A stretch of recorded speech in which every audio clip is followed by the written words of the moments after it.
Welcome you today to Vermont Oxford Network's Grand Rounds, Evidence to Practice, Management of Oxygen in Preterm Infants. Recording in progress. Next, my name is Danielle Ehret, and I am proud to be serving as the Chief Medical Officer at Vermont Oxford Network and the Askau Yamaru Green and Gold Professor of Global Health at the University of Vermont. I'll be co-moderating today with Dr. Roger Soll, our Director of the Institute of Evidence-Based Practice at Vermont Oxford Network, Cochrane Neonatal's Coordinating Editor, and the H. Wallace Professor of Neonatology at the University of Vermont. We're excited to have two brilliant discussants with us today, Dr. Elizabeth Folklia, Associate Professor of Pediatrics at the University of Pennsylvania, and Dr. Erica Edwards, our Chief Scientific Officer at Vermont Oxford Network and Research Associate Professor at the University of Vermont. Today's session is sponsored by the Vermont Oxford Network and our Institute of Evidence-Based Practice. Here are our disclosures relevant to today's session. And we hope that today is an interactive session with our audience of, looks like 600 and counting. To participate in today's session, please send in chat questions to everyone and comments, and we might have time to get to those at our question and answer session at the end of today's talk. And we'll also have 3 Zoom polls. To participate in those, there'll be a pop-up, so please answer those questions and submit it. And if you put an answer in the chat, we apologize that can't be aggregated, so we hope that you use the Zoom poll option. Next. So to practice that, we'll start with our very first poll. Do you have written guidelines that address the initiation of oxygen delivery in your delivery room? And this is a check all that apply option. It could be yes in term infants, yes in preterm infants. No, we don't have written guidelines for initiation of oxygen in neonatal resuscitation. So we'll give just a few seconds for those answers to come in. And we really thank you for answering this question, as our discussants can use this information to tailor some comments later in the session.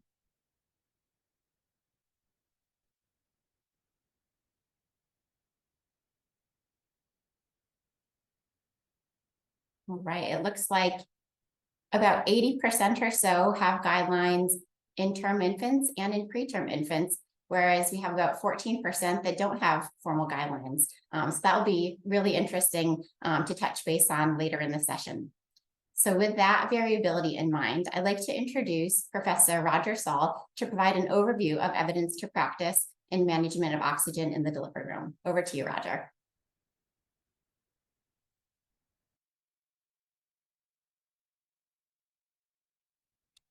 Thanks, Danielle. The issue of managing oxygen in preterm infants is a vast issue that encompasses from birth until discharge. And so for today, I'd like to focus on our initial use of oxygen in the delivery room, and in future sessions, discuss management of oxygen in neonatal intensive care. We'll take a look at the evidence synthesis for informed decisions and better health, including management of oxygen in the delivery room resuscitation, and address the issues of management of term infants, preterm infants, and a discussion of what our goals should be in both populations. Oxygen is an interesting drug. It was first introduced in newborn care over 200 years ago, only shortly after it was first discovered. In 1777, Dr. Chaussier developed a device for the use of oxygen in neonatal resuscitation and made oxygen the first drug to be used specifically in the neonate. Within a few years, oxygen was widely used in neonatal resuscitation throughout Europe. But after centuries of use, we need to give this practice more thought. Perhaps the greatest thought leader in our reassessment of the use of oxygen is Ole Sogstad, who demonstrated that hypoxanthine, a purine metabolite, accumulates during hypoxia, and that introducing oxygen in the aftermath of hypoxia could lead to an explosive generation of oxygen-free radicals. These studies represent the basis for understanding the hypoxia reoxygenation or ischemia reperfusion injury that has puzzled medicine far beyond our field of neonatology. So today, we're going to take a look at the evidence of what we really know about delivery room management of oxygen in term and preterm infants. And let's start with the term infant. As I just discussed, oxygen has been used since the late 1700s, and only in 2005 did we begin to reassess these recommendations. Up until just 20 years ago, supplementary oxygen was recommended whenever positive pressure ventilation was indicated for resuscitation. Free flow oxygen was administered to infants who were breathing but had central cyanosis, and the standard approach was to use 100% oxygen. But since 2010, these recommendations have shifted. There is growing experimental evidence, as well as evidence from studies of babies receiving resuscitation, that adverse outcomes may result from even brief exposure to excessive oxygen during and following resuscitation. For the purpose of this review, I'll choose a systematic review and meta-analysis done by Welsford and colleagues. There are many reviews, including Cochrane reviews on this subject, but specifically this is the review that informed ILCOR's decision-making and most recent recommendations. The objective of the review was to do a systematic review and meta-analysis of a summary of studies where the initial FiO2 in preterm and late preterm infants was studied. The population was infants above 35 weeks gestation, receiving respiratory support at birth. There are 10 trials that address this issue, involving a little over 2,000 infants. If we take a look at the individual trials, a few things come out. One is that many of them were quasi-randomized, not truly randomized, 4 out of the 10. And in addition, many of the trials involved fewer than 100 infants, with only the Sogstad trial of 1998 involving over 600 infants. In all of these trials, they were strictly comparing resuscitation in room air to resuscitation beginning in 100% oxygen. And here we have the forest plot and meta-analysis of the studies comparing room air to 100% oxygen regarding short-term mortality in hospital up to 30 days. And we can see that there is a highly significant reduction in mortality reported in the overall meta-analysis. The relative risk is reduced by approximately 27%, which could be as much as 43%, but as little as 6%. In addition, in the studies that looked at the immediate neurological state of infants and judged whether or not they saw HIE as either a SARNOT stage 2 or 3, we can see a trend towards decreasing early hypoxic ischemic encephalopathy, with a relative risk reduced by about 11%, and again could be as much as 32%, but also could be an increase of 18%. Based on these results, the meta-analysis concludes that room air had a 27% relative reduction in short-term mortality, and for these reasons, ILCOR published its treatment recommendations. They were unchanged since the recommendations that were made in the more extensive review in 2019, saying that for newborn infants at 35 weeks or greater gestation receiving respiratory support at birth, we suggest starting with 21% oxygen. This was considered a weak recommendation with low certainty evidence, but they recommend against starting with 100% oxygen, and they state that as a stronger recommendation, but also with low certainty evidence. So where does some of this uncertainty come from? Well, part of it is from the studies themselves. Some were quasi-randomized. There's also a question of generalizability. Many of these studies occurred in low and middle income settings where the needs for resuscitation and the ability to provide resources is very different than some of the decisions that we may be making in high income settings. But also importantly, the evidence is incomplete. Here are the trials that looked at developmental outcome between 1 to 3 years after receiving either room air or 100% oxygen. And you can see that first, there are only 2 trials that reported, involving only a little over 300 infants in total. And importantly, you see that there's a very uncertain estimate of the effects.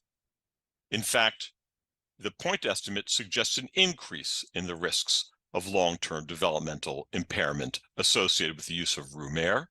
The confidence interval is consistent with an improvement in developmental outcome, but also a 2.6 fold increase in the risk of developmental outcome. So when we look at these results, certainly there are impressive results regarding short-term mortality. We see the relative risk reduction of 27% and an absolute risk reduction of minus 4.6%, suggesting that for every 20 babies we treat with room air instead of 100% oxygen, 1 more baby survives. This could be a very large effect or as small as having to treat 100 infants to see that gain. We don't see a significant result regarding hypoxic ischemic encephalopathy, and the results regarding developmental impairment are very uncertain. In fact, the point estimate suggests there may be a meaningful increase in developmental impairment, suggesting that it may take as many as 25 babies exposed to room air to have 1 more baby who has developmental consequences. This clearly is uncertain and could represent an improvement or an increased risk. But the answer is that we don't really have convincing evidence that room air resuscitation is safe for term babies. Now, in defense of the ILCOR recommendations, sometime this afternoon or tomorrow, you're all going to be called to the resuscitation of a baby, and you have to make a decision. And with the evidence in hand, people have understandably argued for starting resuscitation in term babies in room air. That said, I think we'd have to agree that given the fact that this policy affects hundreds of thousands of infants every year, that there seems to be inadequate evidence to speak with great certainty. So what about the issue of the preterm infant? What do we know about oxygen management in the delivery room?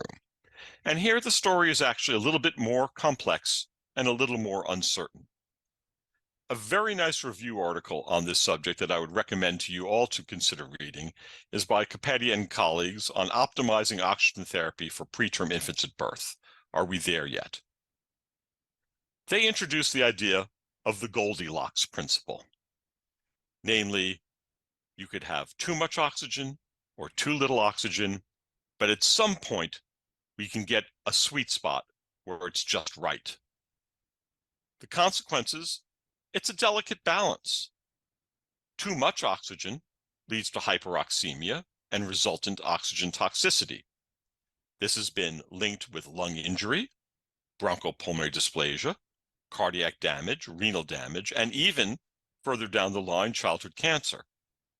But we obviously know the consequences of too little oxygen and hypoxemia, leading to tissue injury, organ damage, and adverse clinical outcomes, including increased mortality. Before we get to looking at the trials in the systematic review and meta-analysis, it behooves us to take a look at one trial to understand what sort of responses we're seeing and why we have concerns that even small differences in exposure to oxygen may matter to our preterm infants. This is work by Max Vento and colleagues looking at preterm resuscitation with low oxygen. And here we have the 2 groups. The high oxygen group starts around 80 to 90% oxygen, and the low oxygen group starts at around 40% oxygen. And it's very clear that in actively titrating these infants to whatever their desired saturation goal was, these 2 groups look nearly identical, beginning at around 4.5 to 5 minutes of age, and then follow curves that are very similar as we manage them over the next half hour. One would not necessarily think that such a small change in oxygen exposure could lead to meaningful clinical differences, but I think we'd be wrong there. In Professor Vento's work, it's very clear that the infants that are in the high oxygen group on day 1 have elevated levels of biomarkers of oxidative stress. And it's equally clear that in the groups that develop a BPD versus no BPD, that these markers of oxidative stress are highly associated with the development downstream of BPD.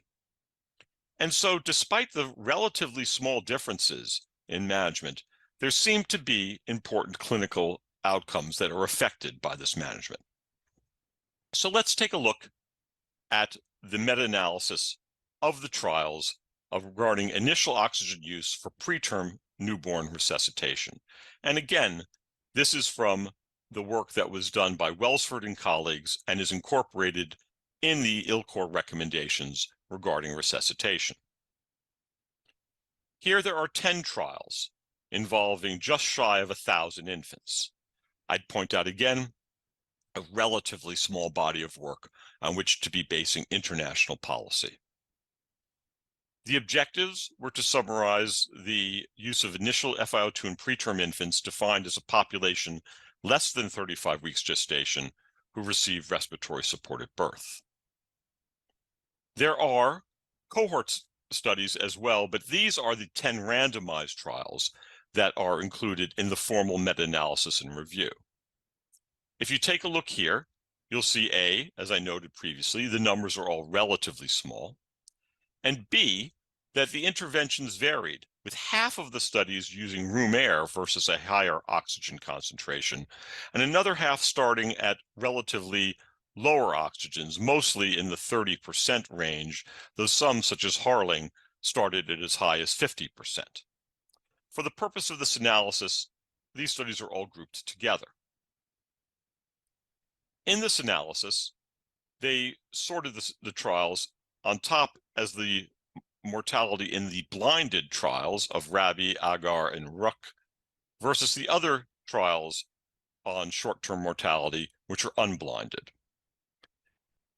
If we start at the bottom and look at the summary effects, we can see that there is no significant effect reported on short-term mortality, whether we start at a lower FiO2 or higher FiO2, with a relative risk of 0.83, a 17% difference in the risk, but it is one that is compatible with both a concerning increase or decrease in mortality.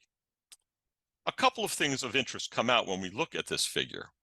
One is that there appears to be a stronger effect seen in the blinded studies, which are more methodologically sound, and one has to at least question whether or not those studies represent the best estimate of effect, suggesting that starting at lower concentrations are more adequate.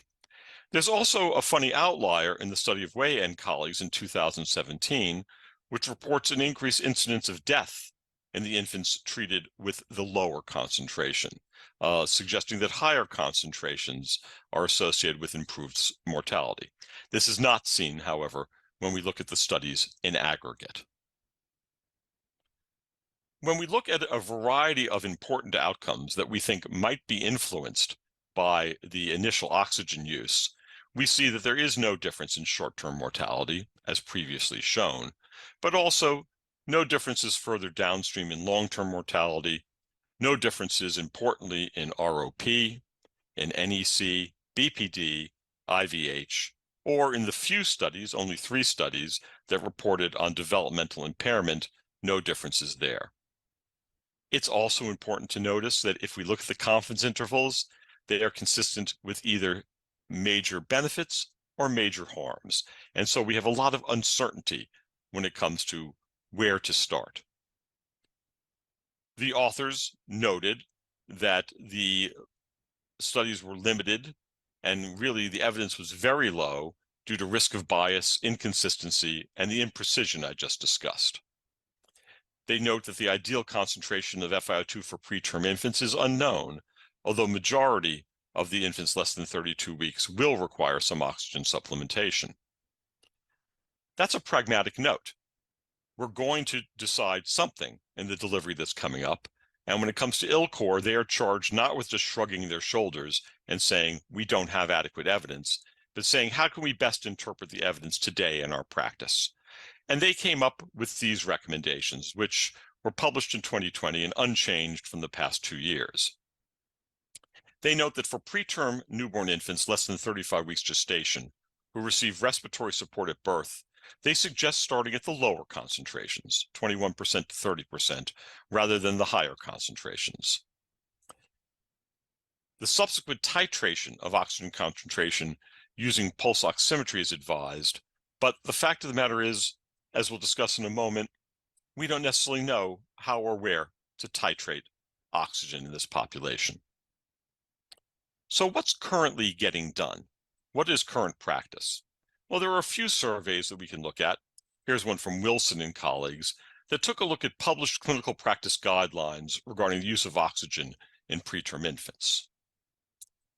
Their aim was to collate and assess the international clinical practice guidelines, determining recommendations regarding oxygen management in the stabilization of preterm infants. And they identified 45 such practice guidelines. 36 had a specific gestational age recommendation, fairly broad though. Some was any preterm less than 37 weeks, others focused more on the extremely preterm less than 28 weeks. The most frequently recommended initial FiO2 was between 0.21 and 0.3, consistent with where ILCOR came down. Most countries' recommendations suggested altering the FiO2 to meet specific saturation targets. However, these targets differed by up to 20%, some suggesting targets of around 70% and others around 90%. And a significant number of the recommendations did not specify a target saturation. They noted that variation in practice is quite broad and probably needs further thought.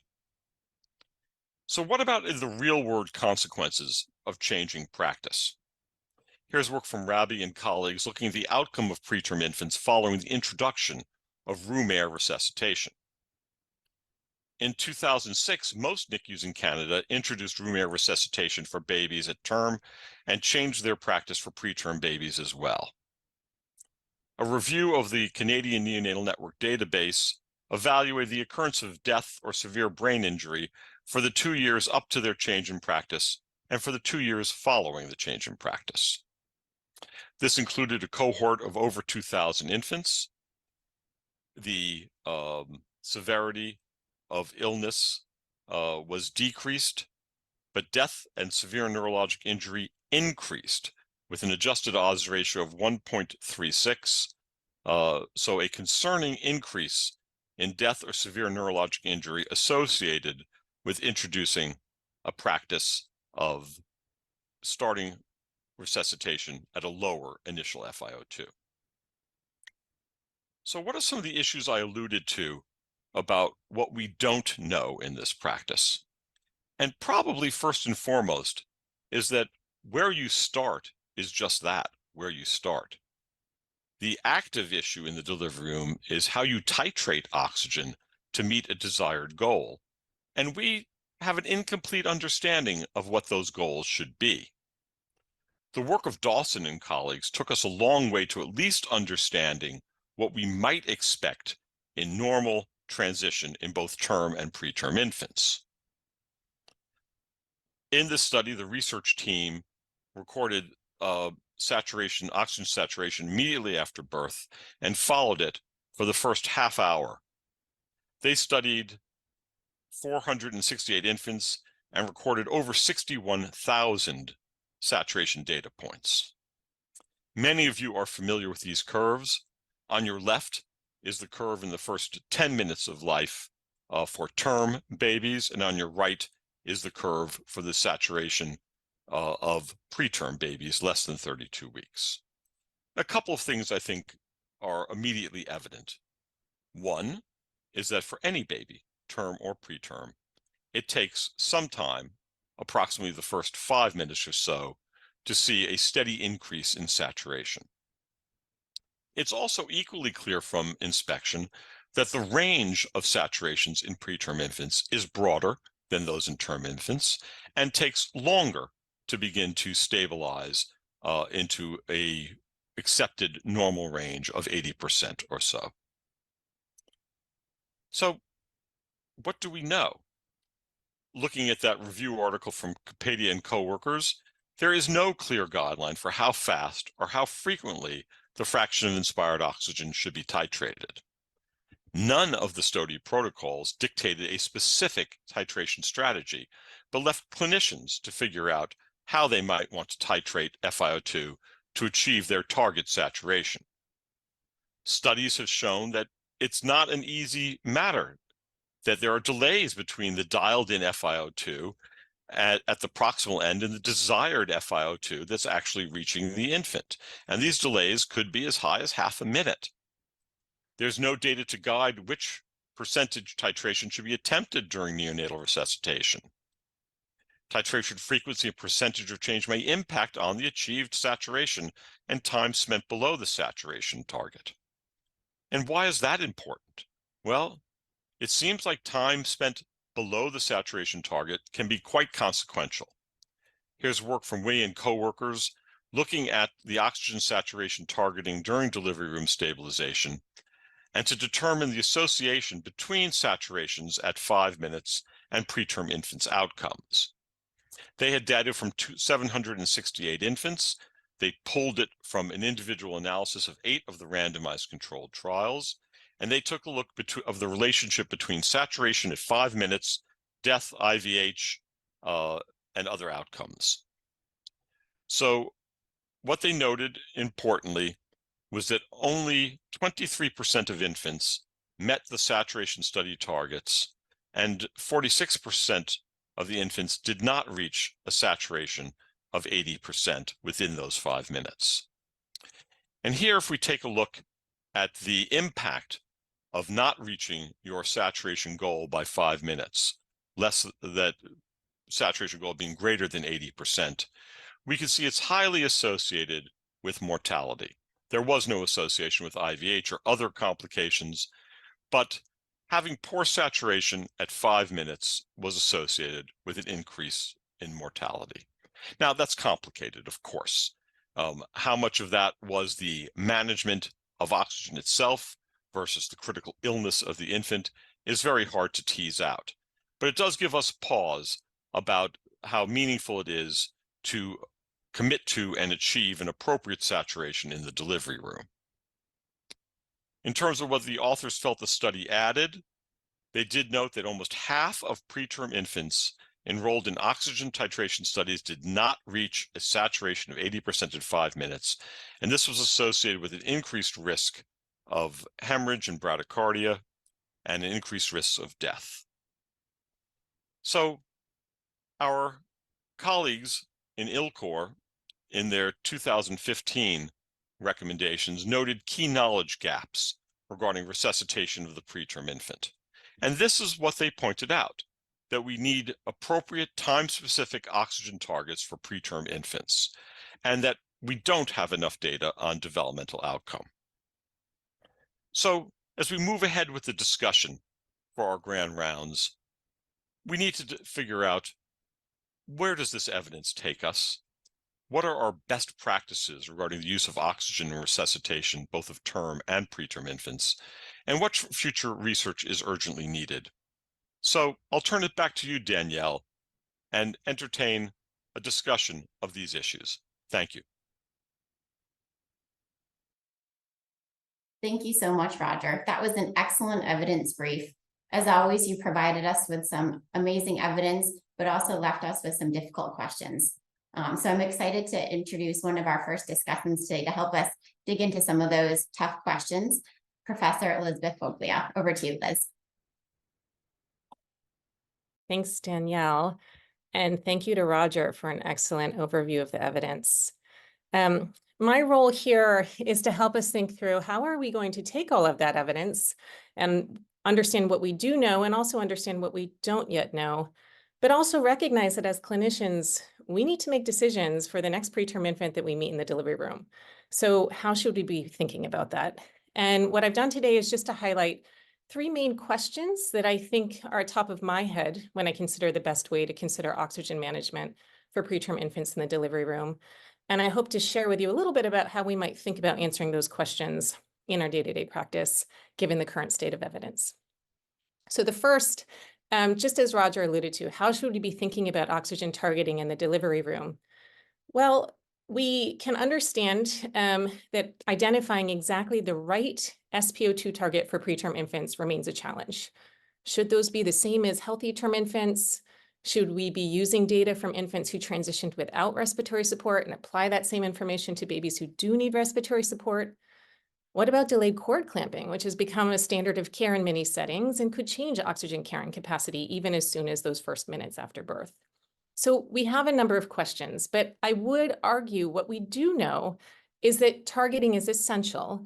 And one way that we can think about practically helping ourselves manage oxygen targeting in the delivery room is to have a clear guideline and clear targets that are posted immediately visible to all members of your team, acknowledging that we might still have some work to do to define exactly the optimal target, having a baseline understanding and a group consensus-based approach to understanding what those targets are in your setting is probably the first step. The second piece is, how should we achieve those targets? And just like Roger said, the initial FiO2 is only part of the picture. I want to highlight again the data from Wei et al. And this was a study that compiled data from over 700 preterm infants who were enrolled in tightly controlled randomized trials. And even in that tightly controlled trial environment, only 23% of preterm infants met the specified SpO2 goal that was set forth at 5 minutes. So there's clearly a lot to be done as far as thinking through how can we as clinicians best use our pulse oximeters and our oxygen blenders to respond to the information we're seeing about our patients on a minute-to-minute basis and be ready to aggressively adjust our FiO2 to try to meet our goal-specific targets. Ongoing questions that we need to decide as a field and help understand as a field. Firstly, how quickly should we adjust FiO2? And how quickly does a change that we make at the blender meet the baby? Roger told us that it can take as long as 30 seconds, and there's actually some emerging evidence to say it might actually take longer than that. So because we're not going to know in clinical practice how long it takes for that change in FiO2 to reach our patient, again, I think the best situation for us is to be very carefully monitoring those SpO2 values and adjusting FiO2 as needed. But I think there's a broader question we can ask ourselves about, in general, how should we be promoting oxygenation after birth? And in contrast to babies who have already been admitted to NICU for whom we are adjusting FiO2 to meet very static SpO2 goals, the delivery room is a dynamic setting. Our SpO2 goals are shifting, but we also need to remember that the patient's physiology is rapidly shifting after birth. And the most fundamental change that happens immediately after birth is lung aeration. This is a really nice set of images that come from phase contrast imaging that was performed in preterm rabbit pups. And what you can appreciate in this preterm pup is immediately, just in the first minutes after birth, the lungs go from a fluid-filled state to an air-filled state. And clearly we have other interventions beyond FiO2 that can help support lung aeration that are also going to have an impact on how well we can promote and support oxygenation for preterm infants. So as clinicians, when we're examining a patient and we're meeting a patient and managing that patient who has difficulty reaching SpO2 goals, we have two tools at our disposal. We could think about applying CPAP and adjusting our CPAP levels, and we can think about adjusting our FiO2 levels. And I would argue as a field, we have not come to a perfect point of understanding when is it right to use one of those tools and when is it right to use the other. This study helps to shed a little bit of light in how the field has shifted both over time and across hospital settings. So this was a study published by Sarah Hanley, as well as Dr. Edwards on the call, using data from the Vermont-Oxford network. They assessed delivery room practice for babies who were born between 30 and 36 weeks gestation from over 400 hospitals in the VON network between 2011 and 2020. And what you can see here are temporal trends in both oxygen, shown in blue, as well as CPAP, shown in the green spotted line. Oxygen exposure was fairly static throughout the time that was assessed in this study. but CPAP was remarkably different from the first part of the study, when about 18% of infants were exposed to CPAP in the delivery room, to the last year of the study, where over 48% of infants were exposed to CPAP in the delivery room. So we've seen a significant change for our more moderate and late preterm infants with regards to how clinicians are using the tools at their disposal to promote oxygenation. And we can also see a significant variability between hospitals. So this is the same cohort, the same hospitals enrolled, but here what you're seeing is specific interventions that were applied to these patient populations and the amount of variability between hospitals with regards to how much use of each of these interventions was applied. And we can see that there's significant variability, both in terms of oxygen as well as CPAP. Variability is an interesting problem to me, because when I see this amount of variability, it suggests that we don't yet have the right answer as a field. But I'm not sure that I could use this to tell you, well, this is exactly what the right amount of CPAP should be, or the right amount of oxygen should be. And to me, this highlights some of the tension in our field between what we're learning and what we're able to learn in very rigorous, very tightly controlled trials, and what resuscitation practice looks like across all of the varied settings where babies are born. And this actually brings me to the third question, which, as someone who spends a lot of her time thinking about neonatal resuscitation, is a very interesting question. What do we actually know about real life resuscitation outside of tightly controlled trials, in the hospitals where you and I work every day for the patients we meet every day who are not enrolled in those trials? And this is just a schematic that helps me appreciate the wide types of variation in settings where babies are born, at least here in the US. This again was Sarah Hanley, and really what she was trying to depict with this figure is helping us understand where are babies born in the US with regards to geography, and also with regards to the type of volume of delivery volume across these hospitals. And you can see in our country, the plurality of hospitals are actually low volume hospitals, delivering less than 500 infants a year. But I would argue that babies born in those hospitals are very seldom represented in the types of research that we use to help us understand what is the best practice to promote best outcomes in our patients. Put another way, where most resuscitation research is performed is not actually where most resuscitation is performed. And here I would just like to highlight a new initiative that is led by the American Academy of Pediatrics, which is the DRIVE network. And DRIVE really aims to generate a multi-site consortium of US delivery hospitals, specifically with the objective to study and improve delivery room resuscitation performance and outcomes across a wide spectrum of hospitals and delivery settings where babies are born, not just those highly resourced, highly academic settings that tend to perform most of our research. So I've included some contact information there. If anyone's interested in reaching out, please do so. I think this brings us to our last poll, so I'm going to hand back over to Danielle to guide us through that. Great. Thank you so much, Liz. We really appreciate your thoughtful insight, both as a clinician scientist, leader of the DRIVE network, member of ILCOR and NRP steering committee. And I think you've stirred up the chat for some questions that we can get to after these poll questions. We have 2 poll questions in a row, and they get to some of the points that you made. So the first question is, do you have time-based or the minute-to-minute oxygen saturation targets available and easily referenced in your delivery room? This one, we're making you choose one. It's either yes, no, or you're not sure.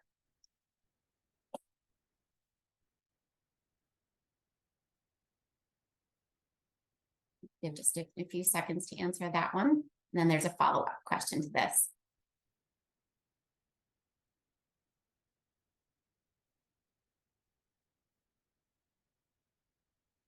All right, so 85% already have that nice, either a chart or a table on their wall in the delivery room. It's there, everybody can see it.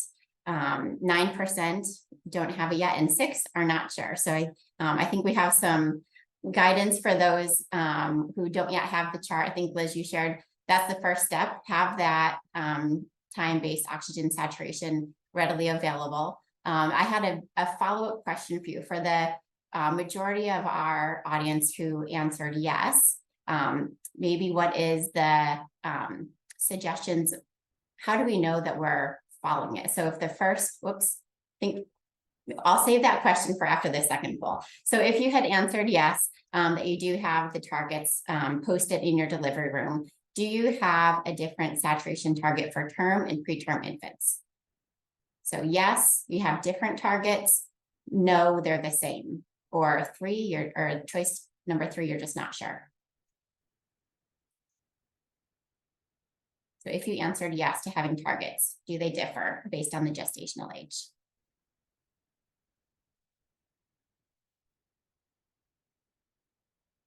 We've piqued our interest about needing to have some more evidence to inform this. And it looks like the vast majority have no, they don't have different targets. They have one chart, everybody uses that, but 20% do have different targets that they're using in the delivery room. So a different target, whether you're term or preterm. All right, next slide, Andy. I think that finishes our polls. Yeah, so please, everyone joining in. Looks like we have over 1,100 people joining from many, many different countries. So send in some questions over chat. And I had one to kind of kick us off, Liz. It was related to that first poll question. So I think the first homework was, if you don't have a chart on the wall, put one up there, get everybody on the same page about what to target minute to minute. But if we already have that on the wall, do you have advice for teams when they're wondering, well, it's there, but how are we doing? How do we, meet as a team, have some information about how we're actually doing related to that goal that's posted on the wall? Any advice for those of us that have it posted, but want to know what else we can do and take away from today? Yeah, that's a great question. And to me, I always go back to the premise that if you're not measuring something, you really can't improve it. So I think the first step would be to understand how often are you as a team, and also recognizing most of us have various teams that come together for every resuscitation. But in general, how well do the teams in your setting meet those minute-to-minute saturation goals? And that's going to require some capacity to obtain data in the delivery room, whether that's someone writing down what values of SpO2 you are observing during resuscitation. Maybe you're lucky enough to have a video recording you can review afterwards. Maybe you do periodic audits where you send someone down just to assess how well did we meet those targets. But I think that's probably step 1. I think step 2, and my own institution is guilty of this too, is there's a lot of variability in terms of how people operationalize titration. And so I think one practice that I've seen work really well in some hospitals is to have a very systematic approach. Meaning, if we're going to increase the FiO2, even if we don't have the perfect trial to tell us how to do that, can we come to a general consensus about what increment of change of FiO2 we would be using at a given time for each titration strategy, and how often we're going to take another look at the SpO2 monitor and decide it's time to either move up or down? I think this is just one of those areas where at least having some conform practice would probably help individual teams, so that as those members of the team vary, everyone has a shared mental model of, okay, in this institution, this is how we titrate oxygen.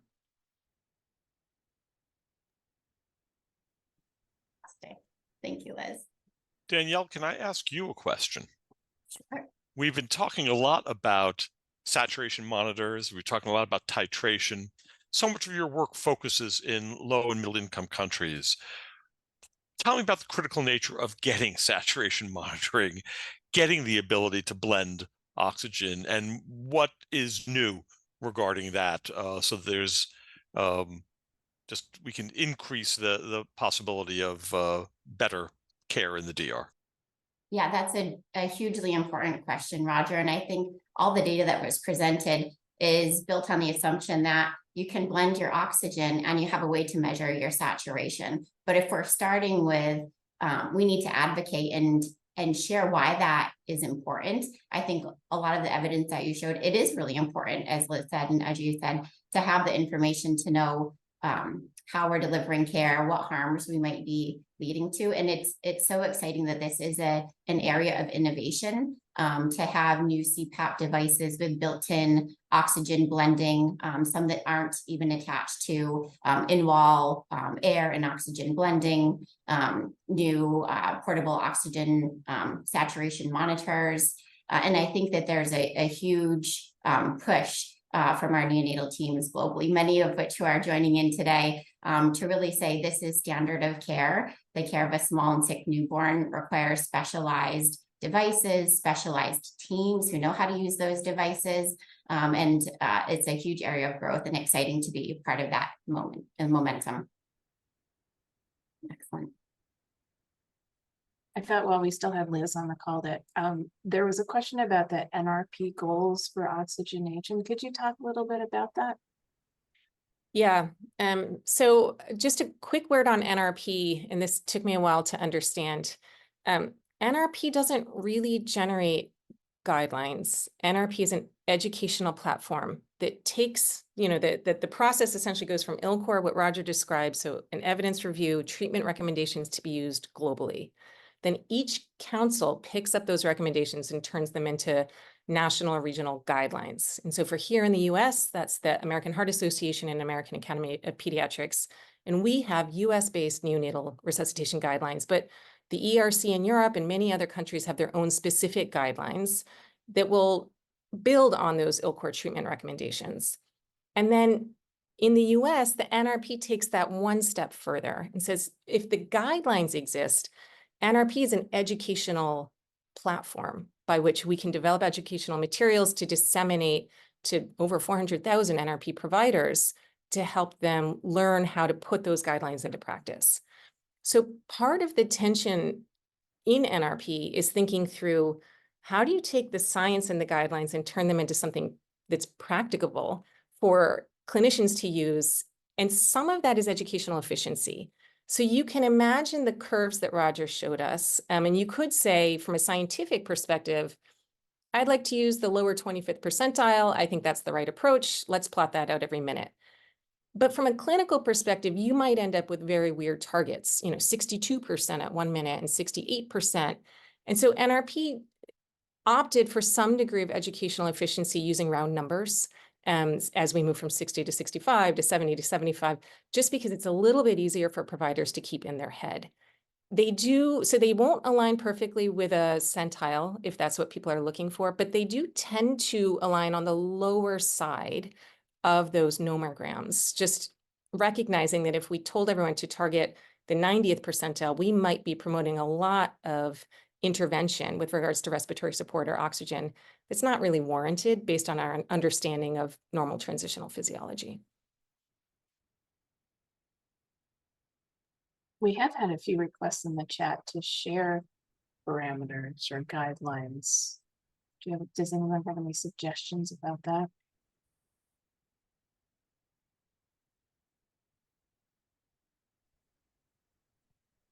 Roger and Liz, I don't know if you would say that there is, some ongoing research in the hopes to inform newer, if we do need preterm specific guidelines, and maybe to stay tuned unless you have other information that you feel like would be wise to share. No, that is true, Danielle, but I thought Liz's point of the fact that you look at the scientific curves, but there's a lot of thought about where do you want to be on that curve. It's, a little Lake Wobegon-ish, we're all going to aim for 50 percentile. But the fact is you probably, based on Wee's work, it does make some sense to think that that will lead to the best outcomes. But A, it's very different between term and preterm. And B, it's a question about ultimately what you should aim for. But whatever you do, I would base on those curves. And I would do as Liz suggested, make it efficient and not pseudoscience of 62.5%, but come up with memorizable and simple suggestions there. One question that I've been oh, sorry, Liz, please. Oh, sorry. I was just going to make two comments briefly, if that's all right. The first, I'm going to go back on my science hat and say, well, yeah, there is evidence that's coming. So here I'll just promote the fact that Vishal Kapadi is an investigator here in the US who has a funded trial, multi-center trial, that will be looking not at the question of where should we start, but actually at the question of which centile curves should we be targeting in the delivery room for preterm infants to try to optimize both in-hospital morbidities as well as longer-term neurodevelopmental outcomes. So stay tuned. In 5 years, we'll have the answer for you. But in the meantime, I would agree with everything Roger just said. The other point I would make, I see a comment from Peter Dargaville here, and I think it's a great one. Part of this is not just what are the targets, but how do you present those in a way that helps the team and reduces the cognitive load? So, if I think about even putting a table on the wall, which is my current approach, I have to look at the table, look at the baby's SpO2, look at the clock, figure out where on the table should I be? Now, what is the value? And that's a lot of mental gymnastics to do when I might be also thinking about the respiratory status and, other elements of care. Peter's point is, well, wouldn't it be more efficient just to plot out where the SpO2 is relative to your targets, whatever they may be, so that you can reduce that cognitive burden and providers could quickly see I'm either in range or I'm not in range. So I think there's a lot of interesting opportunity for ways that we can deliver information to the providers in the room, apart from just debating what exactly the target should be. Liz, you alluded to the fact that there's a lot going on in the DR besides where we start oxygen, and CPAP clearly is a big part of that. But a lot of the chat has asked about delayed or at least appropriate cord management, and whether that one is how that figures in, and whether that throws everything off in terms of what the expectations should be. So I think that is fascinating. My guess is the answer is yes to that, but I'm curious what you and Danielle think about that. I think it's also a yes. This is what keeps our scientists in business, because every time we think we start to figure something out, something underground shifts, and now we kind of have to go back to basics. So yes, in an era of more delayed cord clamping, and then if we even add the wrinkle of supporting transition during delayed cord clamping, how should that change our understanding of what the physiology looks like and what the right intervention should be? I think, for me, until we have new evidence that comes through to say we have data-driven norms, we know this is what the new target should be in an era of delayed cord clamping, I think it's reasonable to keep our current targets, but acknowledge that we might not actually have a functional pulse oximetry on the baby until a bit later in their postnatal life, because we've appropriately allowed them that time for placental transfusion. We started with the simple question for term babies, room air or 100% oxygen. And then as we move into the preterm, everything complicates what we're doing. So it's great.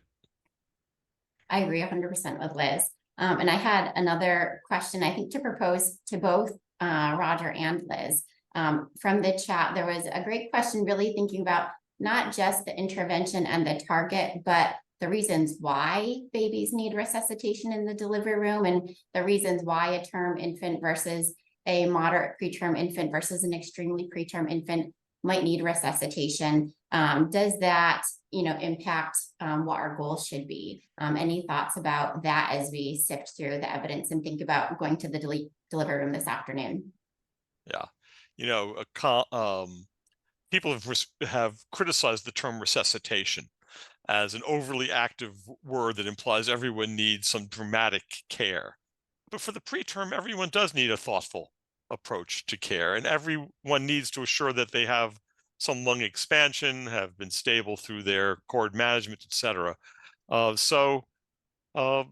It gets more and more complicated, but Bill Silverman's just don't do something, stand there, still has some applicability in the delivery room and needs to color our approach in terms of what we think is important to do in the DR. And that's where I applaud Liz's work with Drive. We're going to learn a lot about DR practice and the complexities of it.